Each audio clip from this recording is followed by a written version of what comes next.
अस्सलाम वालेकुम नाजरीन, उम्मीद है आपको हमारी वीडियोस पसंद आती होंगी। बर वक्त वीडियोस देखने के लिए सब्सक्रिप्शन के बटन को प्रेस करें और बेल आइकन को दबाना मत भूलें। आइए चलते हैं अपने बकिया हिस्से की तरफ। दो मुजाहिदों के बारे में तो आप पिछले हिस्से में जान चुके हैं। दो मुजाहिदों ने ये किया कि वो सर मुंडवा कर साधु बनकर समंदर के किनारे एक चट्टान के करीब आलती पालती मार कर और सामने धूनी लगाकर बैठ जाते। दूसरा मुजाहिद गेरू चोला पहनकर माथे पर तिलक लगाकर इसका चेला बनकर बैठा था। वो ऐसी जगह बैठे थे जहाँ से पुराने लाइट हाउस पर उसके कारदार तारों वाले गेट के सामने इनकी निगाह पड़ सकती थी। इनके पास भी एक छोटी मगर ताकतवर दूरबीन थी, जिसकी मदद से वो दिन में 3-4 बार लाइट हाउस पे और इसके आसपास के इलाके का जायजा ले लेते थे। इसके बाद वो दूरबीन को चट्टानों की खो में छुपा देते थे। हर रोज रात के वक्त इन साधुओं के भेस वाले मुजाहिद और नारियल के दरख्तों के नीचे नारियल की छाल की रस्सियां बनाने वाले मुजाहिदों में एक एक मुजाहिद बड़ी खामोशी और राजदारी के साथ वहां से निकलकर मुराद खान के पास खुफिया गाह में जाता था और इसे दिन भर की जासूसी की रिपोर्ट दे देता था। साधु और चेले के भेस में समुद्र किनारे चट्टान के पास बैठे हुए मुजाहिदों में से सिर्फ वो मुजाहिद रात को मुराद खान के पास दिन भर की सरगर्मियों की रिपोर्ट देने जाता था जो चेला बना हुआ था।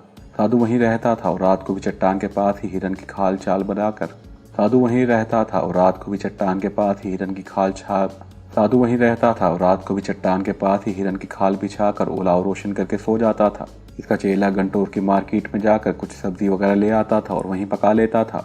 इन्हें मुराद खान की तरफ से सख्त ऑर्डर थे कि वो नारियल की रस्सियां बुनने वाले मुजाहिदों से बिल्कुल नहीं मिलेंगे। नारियल की रस्सियां बनाने वाले मुजाहिद को भी साधु मुजाहिदों से मिलने की इजाजत नहीं थी।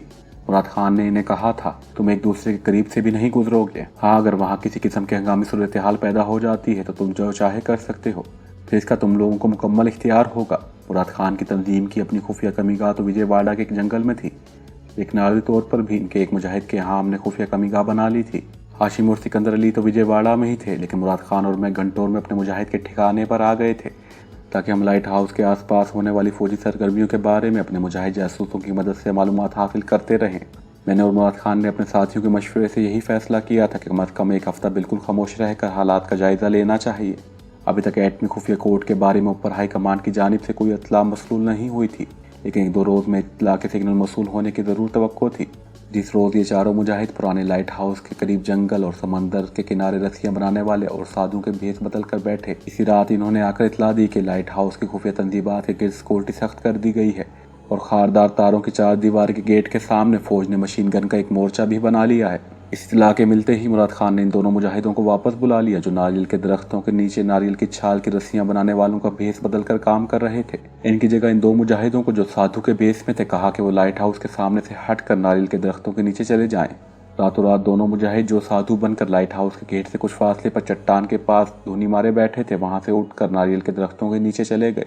वहाँ एक झोंपड़ी पहले से बनी हुई थी। इन्होंने वहाँ अपनी फर्जी ज्ञान ध्यान का ड्रामा शुरू कर लिया। इसके तीसरे रोज़ मुराद खान से एक आदमी रात के 2 बजे मिलने आया। मुराद खान मेरे पास ही बैठा था। हम अपने मिशन के बारे में गुफ्तगू कर रहे थे क्योंकि मिशन के शुरू करने में वाकई देर हो रही थी जो नहीं होनी चाहिए थी। मुराद खान उठकर बाहर चला गया। थोड़ी देर बाद वो वापस आया तो इसने मुझे देखकर मुस्कुराते हुए कहा, तुमने एक मार्का मार लिया है। ये एक आदमी मुझे पैगाम दे गया है कि हमने ऊपर हाई कमान को जो एटमी मटेरियल का कोड नंबर भेजा था वो सही और असली है। मेरा चेहरा खुशी से खिल उठा। ये मेरी बड़ी कामयाबी थी। मुराद खान मेरे पास बैठ गया और बोला, हाई कमान की तरफ से यह हिदायत भी मिली है कि लाइट हाउस की ज़ेर ज़मीन एटमी तनसीब को तबाह करने में मज़ीद ताख़ीर से काम ना लिया जाए और जितनी जल्दी हो सके इसको बर्बाद कर दिया जाए। मैंने कहा, अब हमारे पास ताख़ीर से काम लेने की कोई वजह नहीं है सिवाय इसके कि हमें बाकायदा इस अहम मिशन का मनसूबा तैयार करना होगा। इसमें 2-1 दिन भी लग सकते हैं। मुराद खान ने कहा, अपने जो मुजाहिद इस वक्त टारगेट के करीब साधुओं के भेस में बैठे हैं, सुराग रसानी और जासूसी में इनका कोई सानी नहीं है कि वो सूरज निकलने से पहले मुझे आकर मिले। तुम आराम करो, इनसे मुलाकात होगी। मुराद खान ने इसी वक्त अपने खास आदमी साधुओं की तरफ रवाना कर दिया और अपनी कोठरी के बाहर एक तरफ होकर चरपाई पर बैठकर इंतजार करने लगा। 1 घंटे बाद दोनों मुजाहिदों में से सीनियर मुजाहिद जो साधु महात्मा के भेस में था, चादर से मुंह सर लपेटे मुराद खान के पास पहुंच गया। मुराद खान इसे अंदर कोठरी में ले गया। इसने दरवाज़ा बंद कर लिया और इसे पास बिठाते हुए कहा, अकबर अली, हाई कमांड ने हुक्म दिया है कि हमें मजीद देर नहीं करनी चाहिए, लिहाजा हम मिशन को जितनी जल्दी हो सके मुकम्मल करना चाहते हैं। मैं ये बताता चलूँ कि अकबर अली का नाम भी फर्जी है। जो साधु महात्मा बना हुआ था जिसका नाम अकबर अली था, इसने कहा, सर मुझे हुक्म करें, मैं हर खिदमत के लिए तैयार हूँ। मुराद खान ने कहा, तुम्हें कल से इस बात का मुशाहिदा करना होगा कि पुराने लाइट हाउस के प्रोजेक्ट के पास दिन भर कौन कौन आता जाता है और अंदर जाने के लिए चेकिंग का क्या तरीक़ेकार है और क्या खारदार 4 दीवारी के अंदर सिर्फ फौजी ही आते जाते हैं या सिविलियन भी आते जाते हैं। नंबर 3, तुम्हें यह भी मुशाहिदा करना होगा कि रात के वक्त वहाँ पहरे पर क्या इंतजाम होता है और क्या रात को कोई सर्च लाइट रोशन कर दी जाती है। मुजाहिद अकबर अली उर्फ साधु महात्मा ने कहा, सर ये तो मैंने देख लिया है कि रात को खारदार चार दीवारी के अंदर या बाहर कोई नहीं होता, सिर्फ गेट पर एक तेज रोशनी वाला बल्ब रोशन होता है। यहाँ तक कि लाइट हाउस के मीनार के नीचे भी अंधेरा छाया रहता है। बाकी सरगर्मियों की रिपोर्ट मैं रात को कर दूंगा। अकबर अली चला गया और सूरज निकलने से पहले पहले अंधेरे में ही नारियल के दरख्तों के नीचे अपनी झोंपड़ी के बाहर हिरन की खाल की चट्टाई पर जाकर लेट गया। इसका साथी मुजाहिद जो चेला बना हुआ था और जिसे आइंदा से हम चेले के नाम से ही याद करेंगे, वो आग के कुछ बुझे और कुछ सुलगते हुए अलाव के करीब ही चट्टाई पर झाकर लेटा हुआ जाग रहा था। इसने अकबर अली से पूछा, क्या बात हुई है? अकबर अली साधु ने इसे सारी बात बता दी और कहा, मुराद खान का हुक्म है कि हमें अपनी मुशाहिदाती सरगर्मियाँ तेज कर देनी होंगी। दिन के वक्त में ऐसा करना कि समंदर में स्नान करने, सूरज की पूजा पाठ करने के बहाने लाइट हाउस की दूसरी तरफ चट्टानों के पास समंदर के किनारे चले जाना और वहीं स्नान के बाद ध्यान ज्ञान से और तपस्या में मसरूफ रहना। अगर वहाँ कोई आकर तुमसे कोई सवाल करे तो तुम जानते हो तुम्हें क्या जवाब देना है। दूरबीन मेरे पास ही रहेगी, तुम साथ नहीं ले जाओगे, क्योंकि वहाँ खुली जगह पर दूरबीन छुपाना तुम्हारे लिए मुश्किल होगा। इसे कुछ देर बाद सुबह की रोशनी हो गई। अकबर अली साधु ने चेले से कहा, जाओ अपना काम शुरू कर दो। इस बात पर निगाह रखना कि इस जानिब लाइट हाउस के चार दीवारी के अंदर कितने फौजी पहरे पर होते हैं और इनकी सरगर्मियाँ और नकलो हरकत किस नोयत की होती है। इसके बाद दोनों मुजाहिदों ने झोंपड़ी के अंदर बैठकर रात के बचे हुए नमकीन शोर में पके हुए चावल खाए। अकबर अली मुजाहिद साधु महात्मा के बेहस में झोंपड़ी से निकलकर एक खास दावे पर आलती मालती मारकर बैठ गया, जिस तरह ये लोग समंदर के किनारे ज्ञान ध्यान में आसन जमा कर बैठा करते हैं। इसका साथी और चेला हस्बे हुक्म तरशोल हाथ में थाम कर समंदर के किनारे किनारे हरी हरी ओम का जाप करता समंदर की जानिब निकल गया, जहाँ से लाइट हाउस की चार दीवारी का मगरबी पहलू साफ दिखाई देता था। वो ऐसे रुख पर बैठा था कि लाइट हाउस के इर्द गिर्द का सारा इलाका इसे साफ नजर आ रहा था। दूसरी जानिब अकबर अली भी साधु महात्मा बनकर झोंपड़ी के आगे चंद कदमों के फासले पर धूनी मारे बैठा था। छोटी दूरबीन इसने अपने करीब सूखे पत्तों वाली झाड़ियों के ढेर में छुपा कर रखी हुई थी। इस तरफ किसी सिविलियन आबादी नहीं थी। वो लाइट हाउस की जानिब थोड़ी थोड़ी देर बाद देख लेता था। सूरज काफी ऊपर आ गया था, धूप निकली हुई थी। समंदर की लहरें आहिस्ता आहिस्ता किनारे की तरफ आती और किनारे पर झाग की लकीर छोड़कर वापस चली जाती थी। इतने में से एक ट्रक के इंजन की आवाज़ सुनाई दी। अकबर अली साधु ने गर्दन मोड़कर अपने दाएं जानिब देखा। आवाज़ इसी तरफ से आई थी। इसने देखा कि साहिल समंदर पर एक ट्रक इसी तरफ चला आ रहा है। वो होशियार होकर बैठ गया और हरि ओम का जाप करते हुए बिल्कुल साकत हो गया। भगवान की भक्ति और पूजा करते हुए साधु लोग इसी तरह खामोश और साकत हो जाया करते हैं। ट्रक करीब आ गया था। अकबर अली साधु ने गोशे चश्म से ट्रक की तरफ देखा। एक फौजी ट्रक था। इसके ऊपर तरपाल की छत पड़ी हुई थी। ट्रक इससे 100-150 फुट के फासले पर से आगे से गुजर गया। जब ट्रक आगे से होकर गुजर गया तो इसने जरा सी आंखें खोल कर देखा। ट्रक के अंदर आमने सामने इंडियन फौजी बैठे हुए थे। फौजी ट्रक लाइट हाउस के करीब पहुंचकर खारदार चार दीवारी के गेट में दाखिल हो गया। तब अकबर अली साधु ने दूरबीन पत्तों के ढेर से बाहर निकालकर आंखों पर लगाकर देखा। फौजी ट्रक दाएं जानिब खारदार चार दीवारी के अंदर मुड़ गया था। अब वो इसके चेले की रेंज में था। इस तरफ दूसरा मुजाहिद यानी अकबर अली का साथी चेला चौकस हो गया था। इसने भी फौजी ट्रक को गेट में दाखिल होते देख लिया था। ट्रक लाइट हाउस के मीनार के करीब आकर रुक गया। इसके अंदर से 4 फौजी निकले जिन्होंने स्टेन गनें कंधों पर लटका रखी थी। वो एक दूसरे से बातें भी कर रहे थे। इनकी बहुत सी बेमालूम सी आवाज़ें चेले को सुनाई दे रही थी। ये सारे फौजी एक कतार की शक्ल में लाइट हाउस की पहली मंजिल वाले दरवाजे में दाखिल हो गए। ये वो रास्ता था जो नीचे लाइट हाउस के तहखाने में जाता था, जहां एटमी मटेरियल की प्रोसेसिंग का काम शुरू होने वाला था। मुजाहिद अकबर अली साधु ने फौजी ट्रक को खारदार चार दीवारी में जाते देख लिया था और इसके चेले ने ट्रक को लाइट हाउस के मीनार के हक में खड़े हुए और इसमें से फौजी जवानों को निकलकर लाइट हाउस के तहखाने वाले दरवाजे में दाखिल होते देख लिया था। थोड़ी देर बाद लाइट हाउस के दरवाजे में से वही 4 फौजी बाहर निकले और ट्रक के अंदर से लकड़ी के 2 बक्स उठाकर नीचे ले गए।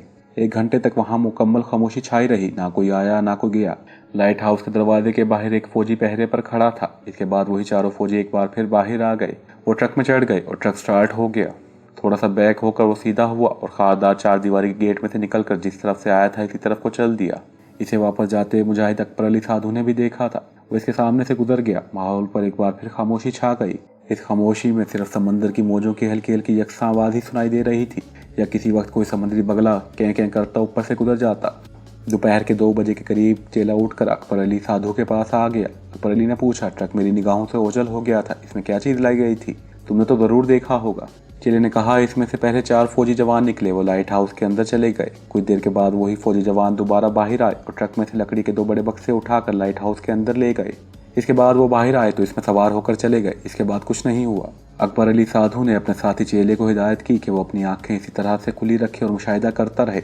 चेला थोड़े से चावल खाने के बाद वापस अपनी जगह पर जाकर आलती पालती मार कर बैठ गया और किसी किसी वक्त अपने दोनों बाजू आसमान की तरफ करके सर को झटका देता था। इसने दरियाई गंगा के किनारे साधुओं को ऐसा करते देखा था। वो बराबर लाइट हाउस पर निगाह रखे हुए था। सूरज गरूब होने लगा, फिर दिन की रोशनी मांद पड़ गई। वहाँ कोई सरगर्मी देखने में नहीं आई थी। ऐसा लग रहा था जैसे वहाँ जो कुछ हो रहा है लाइट हाउस के अंदर देर ज़मीन ही हो रहा है। गेट के बाहर मशीन गन पोस्ट के जवान भी इसी तरह खामोश बैठे थे। मोर्चे के बाहर निकले हुए सिर्फ इनके सर ही नजर आ रहे थे। मुजाहिद चेला अपने स्थान से उठकर खड़ा हुआ। वो आहिस्ता आहिस्ता समंदर के पानी के किनारे किनारे चलता, जरा ऊंची आवाज में हरिओम का मंत्र पढ़ता वापस नारियल के दरख्तों में मुजाहिद अकबर अली साधु के पास आ गया। अकबर अली साधु ने खुश्क टहनियाँ जमा करके धूनी रुमाली थी। चेला खामोशी से अपने गुरु के चरणों में बैठ गया। अकबर अली ने पूछा, कोई नई खबर? चेले ने कहा, अकबर अली, मुझे तो ऐसा लगता है वहाँ भी किसी किस्म का कोई काम शुरू नहीं हुआ। सिवाय इन 4 फौजियों के ना कोई वहाँ आया और ना कोई गया। खारदार 4 दीवारी के बाहर 3 फौजी जवान गश्त लगाते रहे हैं। मशीन गन के मोर्चे में भी कोई फौजी मौजूद नहीं था, मगर इसके अलावा वहाँ कोई इंसान नजर नहीं आया, ना किसी की आवाज़ सुनाई दी। मुझे अकबर अली ने कहा, बहरहाल हमें आज की रिपोर्ट मुराद खान को पहुँचानी होगी। मैं रात के पिछले पहर उठ कर जाऊँगा, तुम्हें जगा दूंगा, तुम होशियार होकर बैठना। यहाँ किसी न किसी को हम पर शक पड़ सकता है। ये इंतहाई सिक्योरिटी का इलाका है। मैं तो हैरान हूँ कि अब तक कोई हमें पूछने क्यों नहीं आया। बहरहाल हमें आरत पार से चौकस होकर बैठना होगा। ये दोनों सिर्फ झोंपड़ी के अंदर दिया जलाते थे, इसे झोंपड़ी से बाहर नहीं लाते थे और उलाव भी रोशन नहीं करते थे, बल्कि इस तरह से इसे जलाते थे कि शोला बुलंद ना हो, सिर्फ धुआं निकलता रहे। ये धुआं इन्हें रात को मच्छरों से भी बचाता था। उलाव का शोला दूर से नजर आ सकता था। वो जानबूझकर किसी को अपनी तरफ मुतवज्जा नहीं करना चाहते थे। इन्होंने सिल्वर की पतीली में पकाए हुए चावल निकालकर थोड़े थोड़े खाए, पानी पिया और सो गए। रात के पिछले पहर मुजाहिद अकबर अली उठा। इसने अपने साथी मुजाहिद को भी जगा दिया। कहने लगा, मैं जा रहा हूँ, तुम होशियार रहना। ये कहकर वो चला गया। वह खास गैराबाद वीराने रास्ते से होता हुआ रात के अंधेरे में ही मुराद खान के खुफिया ठिकाने पर पहुंच गया। मुराद खान और मैं सो रहे थे। हमारे बॉडीगार्ड ने हमें जगा दिया।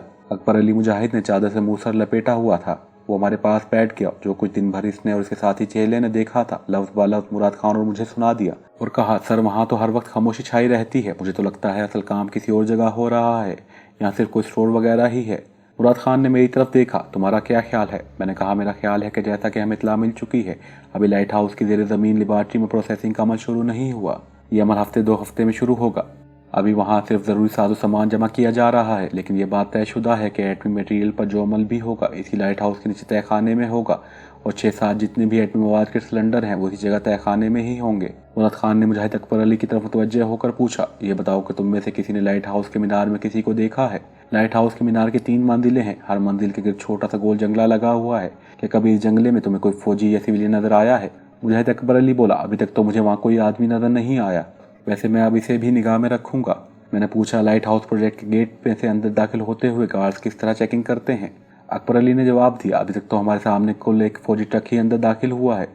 इसी गेट पर चेकिंग नहीं हुई। ठीक है, मुराद खान ने कहा, तुम अपनी ड्यूटी पर वापस जाओ।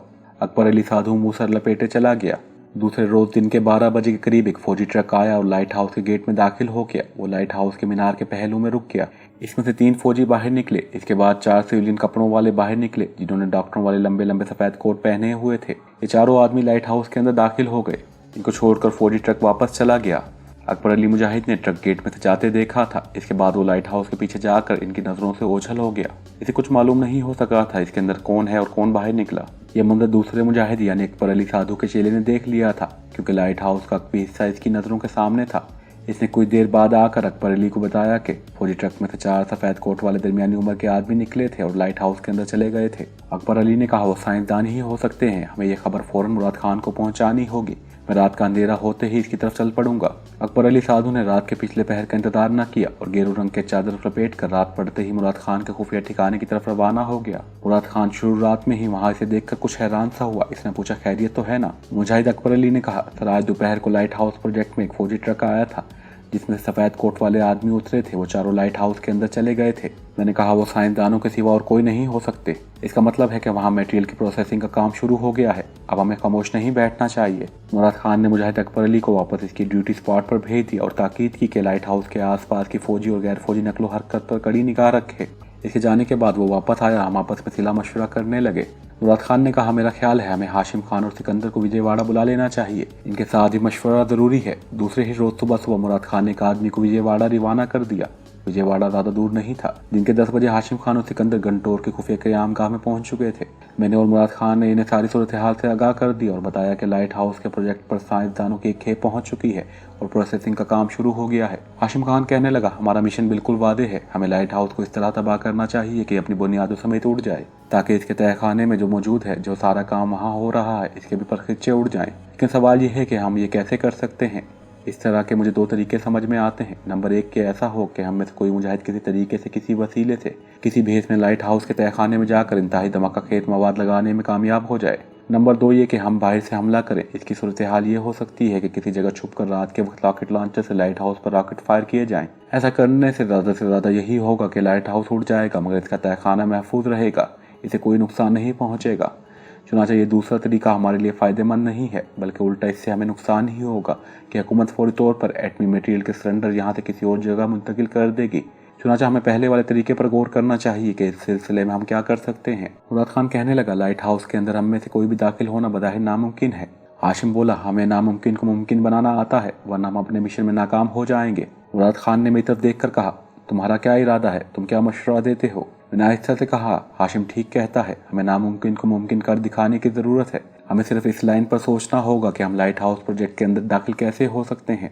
सिकंदर कहने लगा, मुराद खान जी, हमने जो आदमी लाइट हाउस की निगरानी के लिए लगाए हुए हैं, इनकी क्या रिपोर्ट है? मुराद खान ने सिकंदर को अपने दोनों जासूस मुजाहिदों की 2 दिन की कारकर्दगी तफसील से बयान कर दी। सिकंदर खामोशी से सुनता रहा, फिर बोला, इसका मतलब है वहाँ सिक्योरिटी इंतहाई सख्त है। हम साइंसदानों के लिबास में भी अंदर दाखिल नहीं हो सकते और फौजी वर्दियों में भी अंदर जाने का कोई इम्कान नहीं है, क्योंकि लाइट हाउस की ज़ेर ज़मीन लेबॉरेटरी में जाने के लिए फौजी जवानों को भी ज़बरदस्त चेकिंग करनी पड़ती होगी। ID कार्ड चेक किया जाता होगा, पे दर पे चेकिंग की जाती होगी। 1 मिनट, मुराद खान ने सिकंदर की बात दरमियान में काट दी और कहने लगा, मुझे ख्याल आया। हाशिम, सिकंदर और मैं इसकी तरफ मुतवज्जा हो गए। मुराद खान ने कहा, अपने एक मुजाहिद अकबर अली जो साधु के भेस में टारगेट के स्पॉट पर धूनी मारकर बैठा है, इसने बताया है कि साइंसदान के आने के बाद फौजी सिक्योरिटी गार्ड्स की नफरी में इजाफा कर दिया गया है और अब लाइट हाउस के मीनार के 3 मंजिलों पर भी फौजी जवान पहरे पर खड़े कर दिए गए हैं। इन हालात में जाहिर है इन फौजी गार्ड्स की बदली भी ज़रूर होती होगी और इनकी जगह लेने दूसरे दिन नए फौजी जवान भी आते होंगे। अगर हमें ये पता चल जाए कि नए फौजी जवान किस वक्त और किस तरफ से फौजी गाड़ी में बैठकर अपनी ड्यूटी पर आते हैं, तो हम इन्हें रास्ते में ही ख़त्म करके इनकी वर्दियाँ पहनकर लाइट हाउस के अंदर जाने में कामयाब हो सकते हैं। हमारे पास इन फौजी जवानों के शनाख्ती कार्ड और पे बॉक्स भी मौजूद होंगे। हाशिम ने कहा, ख्याल अच्छा है, अगरचे इसमें खतरा ज़्यादा है, फिर भी मौजूदा हालात में हमें हर किस्म का खतरा मोल लेना होगा। तुम ऐसा करो कि अपने जासूस मुजाहिदों को ब्रीफ कर दो कि वो ये देखते रहें कि ड्यूटी गार्ड्स के जवान किस वक्त तब्दील होते हैं और इनकी जगह लेने के लिए दूसरे जवान किस वक्त वहां आते हैं। ये पैगाम इन्हें भी पहुंचा दिया जाएगा। मुराद खान बोला, ये पैगाम टारगेट पर तैनात दोनों मुजाहिद जासूसों को पहुंचा दिया गया। 2 दिन तक दोनों जासूस साधुओं के भेस में अलग अलग जगहों पर बैठे लाइट हाउस प्रोजेक्ट का गहरी निगाह से जायजा लेते रहे। वो खास तौर पर देखते रहे कि गार्ड संतरियों की बदली कब और किस वक्त होती है। लेकिन इन 2 दिनों में इन्होंने महसूस किया कि गार्ड संतरी की बदली नहीं हुई थी। इन्होंने दूरबीन की मदद से भी देखा था कि जो संतरी या जो फौजी जवान लाइट हाउस के तहखाने वाले दरवाजे पर और लाइट हाउस के मीनार के 3 मंजिलों पर पहले दिन पहरे पर खड़ा किया गया था, वो दूसरे दिन और तीसरे दिन भी मौजूद था। सिर्फ इतना फर्क पड़ा था कि दिन के वक्त पहरा देने वाले शाम को चले जाते थे और इनकी जगह रात को वो फौजी जवान आ जाते थे जिन्होंने एक दिन पहले रात के वक्त ड्यूटी दी हुई होती थी। इस तरह इन 8 फौजी जवानों में ही जो वहाँ मुस्तकिल रह रहे थे अदली बदली होती रहती थी। जब ये रिपोर्ट इन्होंने मुराद खान और मुझे दी तो हम सोच में पड़ गए। हमने सोच रखा था कि जो फौजी दस्ता दिन के वक्त या रात के वक्त बदली के लिए आता है, इसको रास्ते में ही ख़त्म कर देंगे और ख़ुद इनकी फ़ौजी वर्दियाँ पहनकर प्रोजेक्ट में दाखिल हो जाएंगे। लेकिन अब हमें अपने मंसूबे से दस्तबरदार होना पड़ रहा था। अब किसी दूसरी स्कीम पर हमने सोचना शुरू कर दिया। हम सख्त उलझन में थे कि कोई दूसरी काबिल अमल और काबिल एतबार स्कीम हमारी समझ में नहीं आ रही थी। अगले दिन शुरू रात में मुजाहिद अकबर अली जो साधु के भेस में टारगेट के करीब धुनी मारे बैठा था आया और इसने बताया कि आज दोपहर के वक्त एक फौजी गाड़ी आई थी और 2 और साइंसदान लाइट हाउस की लेबॉरेटरी में आए हैं। इन्होंने सफ़ेद कोट पहन रखे थे, उनके हाथों में ब्रीफ केस थे। हाशिम और सिकंदर और मैं वहाँ मौजूद थे। मुराद खान सख्त परेशान दिखाई दे रहा था क्योंकि वक्त गुजरता जा रहा था और प्रोजेक्ट तबाह करने की कोई कारगर तरकीब समझ में नहीं आ रही थी। हम इसी मौजू पर बातें करते रहते थे। अकबर अली भी हमारी गुफ्तगू बड़े गौर से सुन रहा था। मुराद खान कहने लगा, आज सुबह भी अपनी हाई कमांड से एक सिग्नल मौसूल हुआ है जिसमें इन्होंने पूछा है कि लाइट हाउस मिशन के सिलसिले में क्या पेशरफ्त हुई है। हाई कमांड भी फिक्रमंद है कि हम लाइट हाउस प्रोजेक्ट को बर्बाद करने में ताख़ीर से क्यों काम ले रहे हैं। मुराद खान ने कहा, हमें ये मालूम करना चाहिए कि जो साइंसदान लेबॉरेटरी में काम कर रहे हैं वो कहाँ रहते हैं। इनमें से किसी को अगवा करके हम इनकी जगह कोई आदमी भेज सकते हैं। मुराद खान कहने लगा, ये काम इतना आसान नहीं है जितना तुम समझ रहे हो। वहाँ जो फौजी लोग बैठे हैं वो बेवकूफ़ नहीं हैं। हमारा आदमी अंदर दाखिल होते ही पकड़ा जाएगा। मुजाहिद अकबर अली बोला, मैंने तो इन दिनों में किसी साइंसदान को लाइट हाउस प्रोजेक्ट से बाहर निकलते नहीं देखा। मुझे यकीन है कि साइंसदान लाइट हाउस के आते में ही किसी बैरिक वगैरह में रहते हैं। हाशिम खान कहने लगा, फिर क्या करना चाहिए हमें? मुराद खान ने मायूसी के लहजे में कहा, अभी तक मेरी समझ में कुछ नहीं आ रहा, वक्त तेज़ी से गुजरता जा रहा है। इस मौके पर मुजाहिद अकबर अली ने एक ऐसी तजवीज़ पेश कर दी जिसको सुनकर सब मुजाहिदों ने इसकी तरफ देखा। मुराद खान ने कहा, ये तुम क्या कर रहे हो अकबर अली?